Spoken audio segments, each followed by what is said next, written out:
Hello, Midas Canada, fellow resistors from all over the world. Charlie Angus here. On today's show, we are going to start dropping a lot of F-bombs. Yes, fascism. You know, I mention this because just the other day, our national broadcaster called me for the first time in a long time. They wanted me on their show.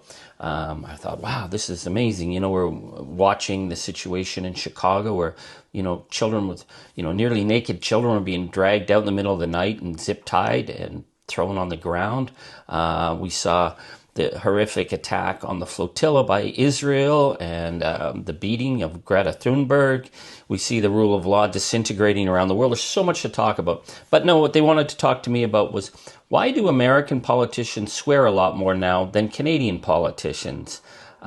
And I was thinking about that because I haven't actually been really on any of the national Canadian broadcasts ever since I started dropping the F-bomb, fascism.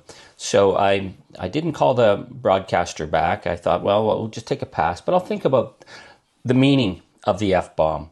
Because what happens if fascism stares us in the face and we don't recognize it?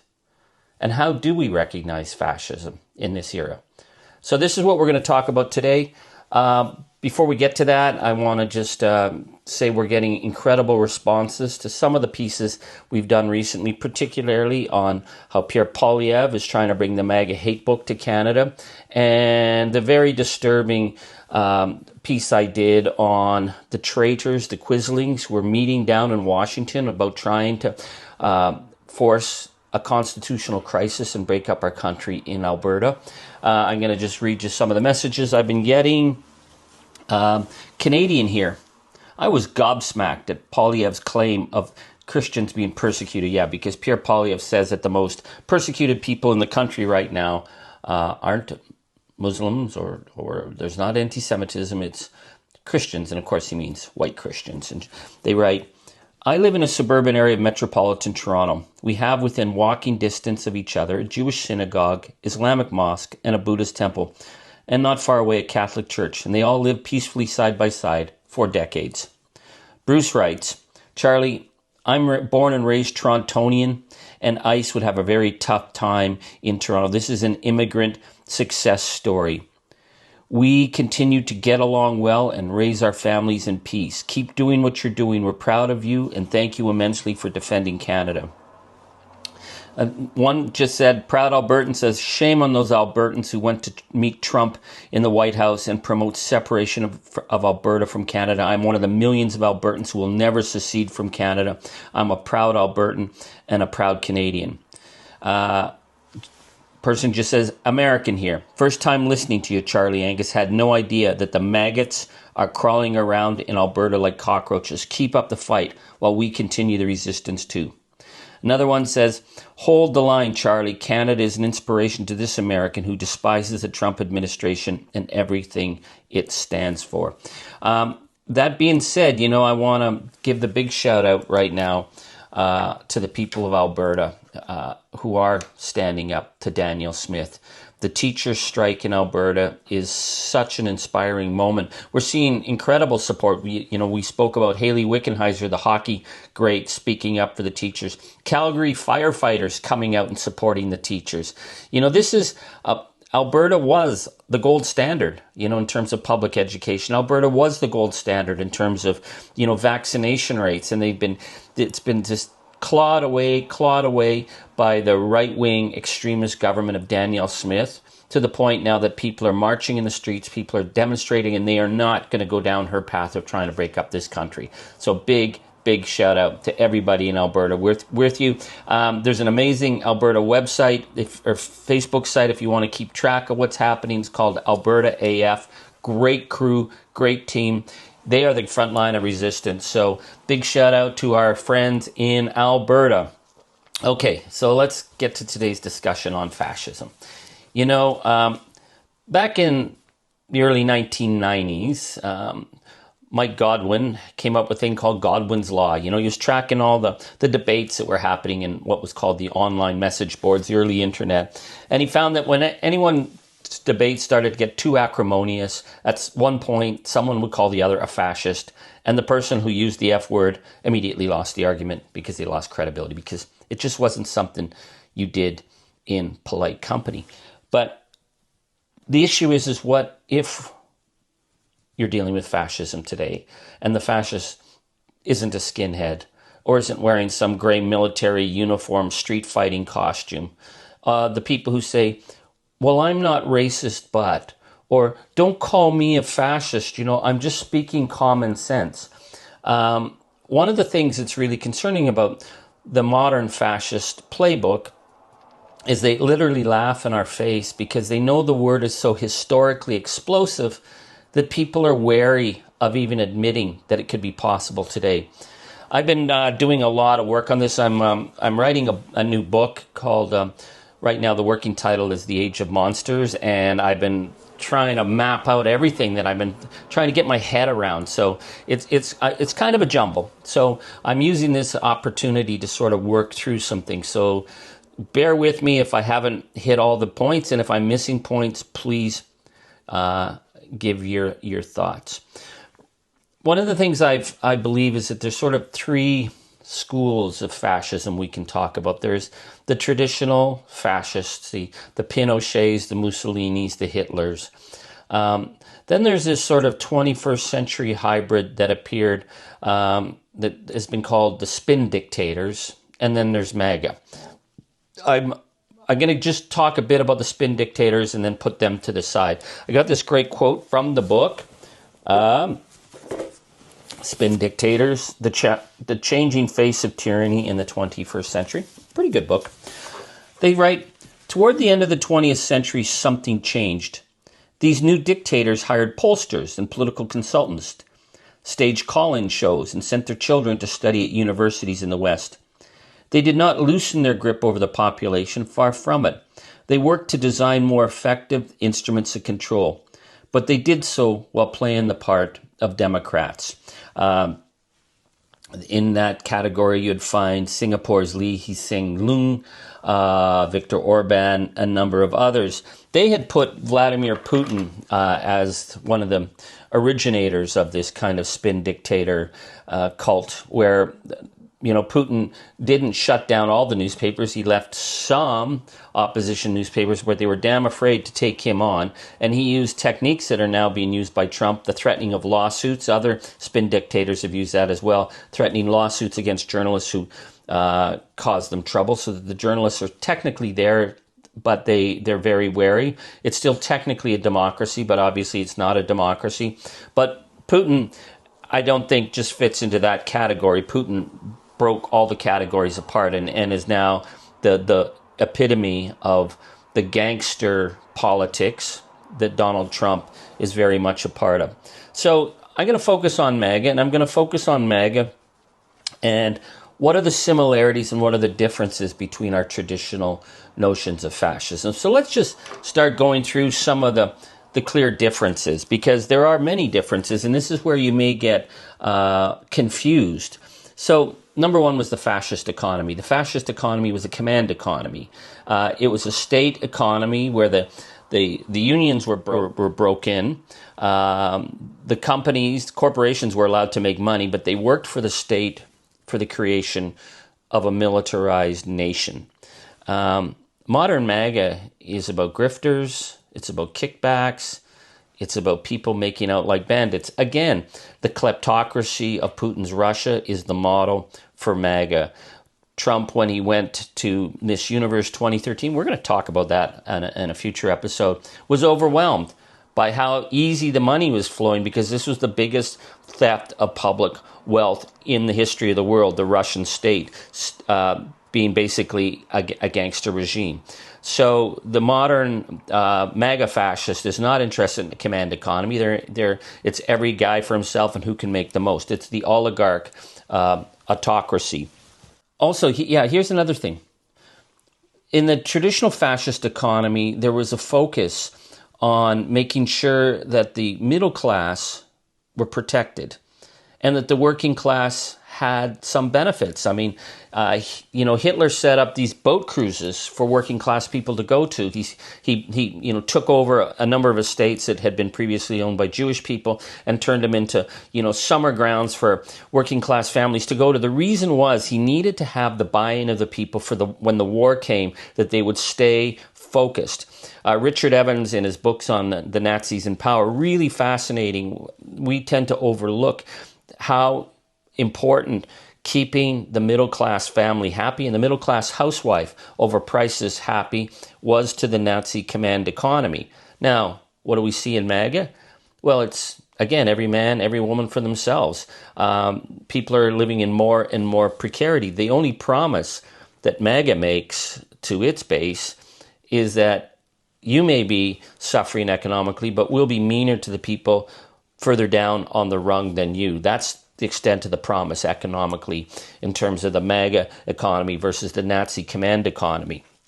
The other big difference in that we see this is, we have this image, the Leni Riefenstahl image of the Ein Volk, Ein Reich, Ein Führer, the people marching in mass movement and following like mass steps, the goose steps, the command stuff. And yet the modern MAGA crew, I mean, they're trashy, it's baseball caps, it's Botox. Again, it's a grifter cult. So some serious differences there. Traditional fascism held to propaganda. The Joseph Goebbels broadcast, the message, the slogan repeated again and again and again, and the people were supposed to internalize the message. Mussolini really believed that it was important for them to control every level of education so that people dutifully repeated the slogans. This is the 1984 image that Apple Computers used in their famous 1984 ad of the young woman throwing the hammer at this television screens, the gray image of the authoritarian state, and Apple was supposed to bring us freedom. Well, that didn't quite work out, did it?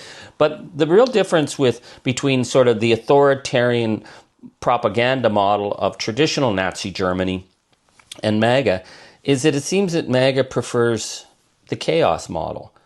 Again, Steve Bannon's flood the zone with shit, to leave people not feeling that they're all part of the one Reich, the one Führer, the one people, but that they're isolated. Isolation is essential for the modern MAGA project. People to feel disoriented, people to feel unsure, and people to be continually rage poked so that they're online. We've got shorter and shorter attention spans thanks to online media. We're not focusing on the big issues. We're not focusing on the global crisis that we're facing in terms of climate, the fact that people's economic circumstances are getting more and more precarious, but keep people disoriented is a fundamental of MAGA fascism as opposed to traditional fascism. So those are all really, really big differences. So is this fascism or is this something else? I would argue, and this is the term I've been using from the beginning, that we're talking about gangster fascism. It's kind of a low-level ideology, but it's a very seriously dangerous ideology. So let's compare the similarities between, say, the Hitler-Mussolini model and Trump. Number one is you have the cult of the leader. It's all about Trump. It's not about the party. It's about Trump. The cult of the leader is promoted again and again and again. The need to destroy intellectual opposition. We saw this, with Hitler with the book burnings in the Babelplatz Plaza in 1933. With Trump, it's going after the Smithsonian Institute, it's going after Harvard, it's going after Cornell, it's going after Berkeley. It's making the major institutions break and bend and kiss the ring and be willing to rewrite history to benefit the leader. And right now, those great intellectual institutions seem to be willing to bend and break for the benefit of the leader. Another sign of fascism is the arbitrary use of power and the law. Once again, who would have thought that in a mere 9 months, the U.S. legal system would bend itself out of shape to follow whatever the crazy demands of the great leader are in terms of the exercise of legal power that is arbitrary and personal in terms of targeting people. That is a sign of the fascist state. The other issue is the need for scapegoats. Hitler had the Jews. The language he used about the Jewish people, that they were vermin, that they were, a blood poison in the blood of the German people. Trump uses very similar language in describing immigrants, other people who live in the United States as a threat. The scapegoating is really important, as is the targeting of political enemies. And we're seeing in the wake of the Charlie Kirk assassination this growing language about even the Democratic Party, the other political opposition party in the United States, being a threat to the United States. This is very much like the language Hitler used in 1933, 1934, following the Reichstag fire. Again, going back to the issue of the arbitrary use of power, well, the arbitrary power of detention. It took Hitler about 4 months to establish the first concentration camp at Dachau for political enemies. It took Donald Trump about 4 or 5 months to establish the first alligator Alcatraz. And as I've said many times, once you can kidnap people off the streets and detain them, then you can do anything to them. And this is the development of the modern U.S. concentration camp, the modern gulags. This is very much a feature of modern fascism, that people can be kidnapped off the streets, people can be disappeared, people can be rendered as non-citizens. They could be dumped in South Sudan, dumped in El Salvador, dumped anywhere in the world by the United States without the benefit of legal support. Alligator Alcatraz is back. We thought it was shut down. No, it wasn't shut down at all. And people are being disappeared into the system. They don't even know where they're going. So this is another feature of modern fascism that's very similar to traditional fascism. Hitler had his brown shirts. Then he had his SS. He had his own private military, his own private police, his own private street gangs. Well, when Trump came in, there was a lot of the original street gangs were the Boogaloo Boys, the Proud Boys, the lone wolves who were threatening Republicans and Democrats. George F. Will, big Republican thinker, said the Republican Party, the feature of the modern Republican Party was that the people who had been elected were terrified of their base now, of the potential violence if they crossed the great leader. What that has morphed into now is ICE. ICE is this police force being used by Donald Trump, again, going after enemies, the arbitrary detention, violence on the streets. We now see that the military is being used in the same way that Hitler got the German military to support the Nazi drive as opposed to Germany. We're seeing the pressure now through the National Guard, the militarization, the targeting of people, the targeting of enemies, the militarization of the streets. Does anyone think we're going to get to the midterms and have proper elections if Donald Trump is now invoking the Insurrection Act against democratic cities that he doesn't like? This is another sign of the fascist playbook. The other element, and we're going to talk about this a lot in a future episode, is the surveillance state. The Gestapo relied on the willingness of people to gossip and tell the Gestapo what their neighbors were doing. Trump's got that in the bag. He's got profoundly anti-democratic forces like Palantir, who are doing massive surveillance of online forums, surveillance of people where they work, surveillance of what people say. The fact that they were talking about being able to take people's phones to see what their online conversations were. This is the fascist playbook writ large. So, folks, this is what we're dealing with, and we need to be able to call it out. We need the language to call it out.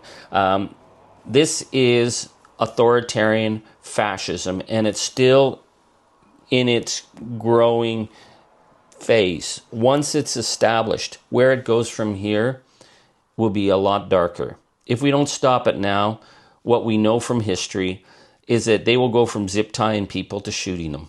We know that if you can arbitrarily detain people without the rule of law, without access to lawyers, you can arbitrarily do anything to them.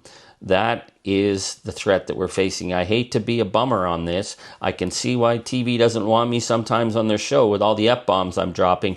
But we got to be willing to call out the fascist playbook. We got to be willing to see it for what it is. That's what we're going to continue to do. And part of that, and it's not going to be on this episode, but in future episodes, we're also going to use this time to talk about how we resist. So, my friends, thank you so much for this. Charlie Angus, Midas Canada, please hit subscribe. Let us get to over 200,000 viewers soon and subscribers. If you want to support the writing I'm doing, I write a lot of these things into essay form. You can get that on Charlie Angus, the Resistance Substack. Keep kicking at the darkness. It's going to bleed daylight. So thank you. Merci. Megwitch.